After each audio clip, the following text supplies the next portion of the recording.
Relationships are not supposed to last forever. All of us are going to die one day. And I love limerence, but that feeling is not meant to last forever. It's not sustainable. You will become very sick spiritually if you try to build a relationship solely on dopamine. Make sure that person is really down for you. Make sure that person is really down, like, to go through that shit, like, because life's fucking hard, and we don't need to make this shit any harder by choosing someone who is not going to accept us or is going to reaffirm our trauma-based identity.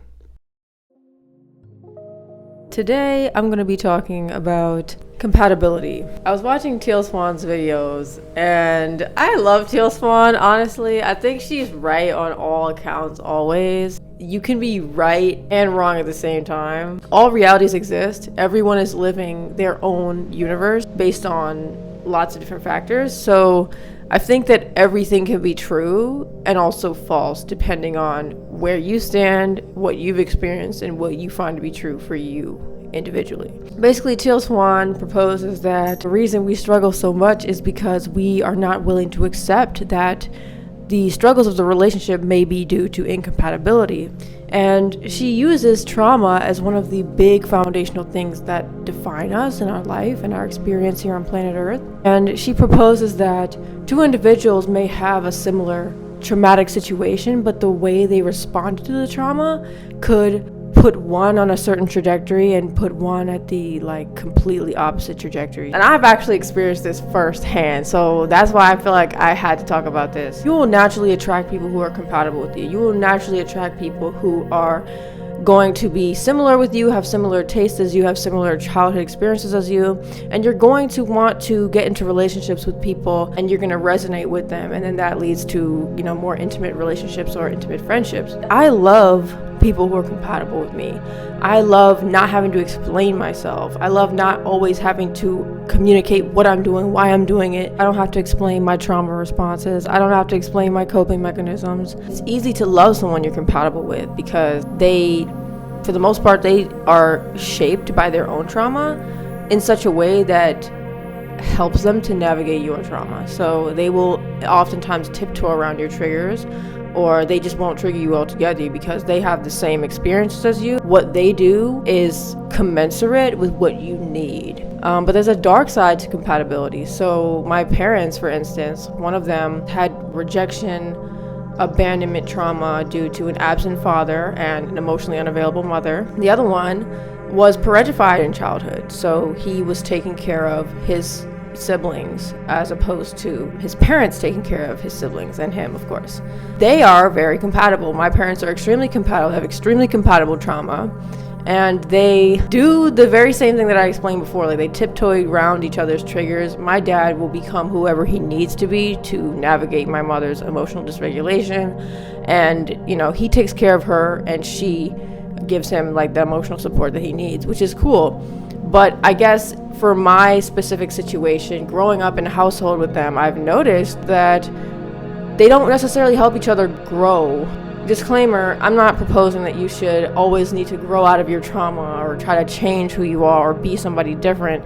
What I'm saying is, you have to make a decision for yourself who you want to be. And all things are possible. All realities exist, like I said. If you feel called to address your trauma, you can do that. There are resources out there you can use. There's so many modalities and therapies and free resources online that would help you address trauma that's trapped in your body, trapped in your mind, obsessions or mental patterns that you have, behavioral patterns.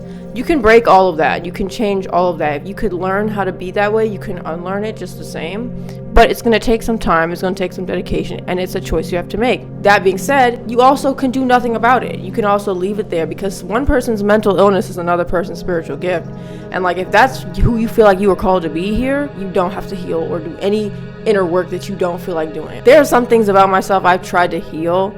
You will feel so not you anymore if you try to change it. And you have that choice and that freedom to make that choice. Personally, I found that friends and relationships with people who are compatible always just felt like something was missing. Without someone to challenge my beliefs, to challenge my ideas, to challenge my behaviors, I don't feel like I am fully myself. Like, I don't feel like I'm fully able to reach my maximum potential, or at least to expand my awareness to new ideas. Like, I'm realizing through my emphasis on spirituality and self-development that I like expanding my awareness. I like doing new things. I like shifting my identity. I like being someone who does this today and that tomorrow. And if this isn't working, I try something else. And I love becoming a new version of me. Dr. Joe Dispenza talks about going to a new place or breaking out of your day-to-day routine, just doing something spontaneous and out of character that can do so much to help you rewire your brain. Having a relationship with someone that has had the same kind of trauma as you, while yes, they will be compatible with you on many levels, they will not trigger you, they will not challenge you. That comes with a price. Everything comes with a price. It can be so chill with this person, but they will not challenge who you are necessarily. I've experienced it in my own friendships with people. They don't call you on your behavior because they don't notice it. It's like it's a massive blind spot because their brain is set up the same way. Like their neural pathways are formed the same way. They have the same attachment trauma or whatever it is. And they just don't notice that what you're doing is hurting you or hurting them. They will not call you on your self-sabotaging behaviors because they don't notice them. They probably have the same ones. I don't think that compatibility is just about sameness. I think you can be the same exact person and be getting in each other's way. Like too many cooks in the kitchen spoiling the soup type of thing. Because, for me, I love Aries, okay? I cannot get enough of fucking Aries energy. But like, we are doing the same thing. Like Scorpio, Aries, we are just doing the same shit. My lovely Aries friends, my lovely little Rams, they will always be in my way, and I'll always be in their way because they're trying to get shit done. And I'm also trying to get shit done, but we just have different ways of doing it. And you might share the same gifts as someone else, but just giving each person a way to express that. Human beings are naturally going to evolve and change over time. The only thing that endures is change. Nothing endures but change.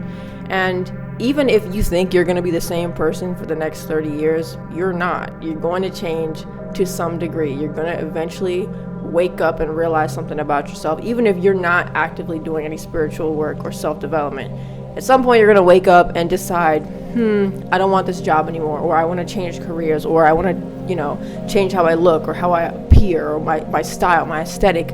I want to pick up a new hobby. I want to, travel the world, and those things change you. Like life experiences change you, and on maybe the darker side, trauma can change you as well. I think in relationships, we need to have a space for understanding we're not going to be the same person forever. You might be compatible with one person today, but in a couple of months, you might not be anymore. And you're going to outgrow people, especially if you're on a spiritual journey. You're going to outgrow people. You outgrow yourself, you're going to outgrow the people in your life, because the people in your life are simply a reflection of where you are at that point in time. And that's normal. You have to accept that. That's one of the hardest things you have to accept about working on yourself. If you're looking to create a long-term relationship, a long-term committed relationship, something to look for is adaptability. I don't mean like people-pleasing or not having any boundaries. I feel like a person who is adaptable and flexible is going to change with you. They're more likely to grow with you. Personally, I don't believe that trauma defines us. As conscious creators, as conscious beings, we have the choice to decide whether we want to be tethered to something that happened to us, or if we want to release that from our bodies, release that from our psyches, and become someone new.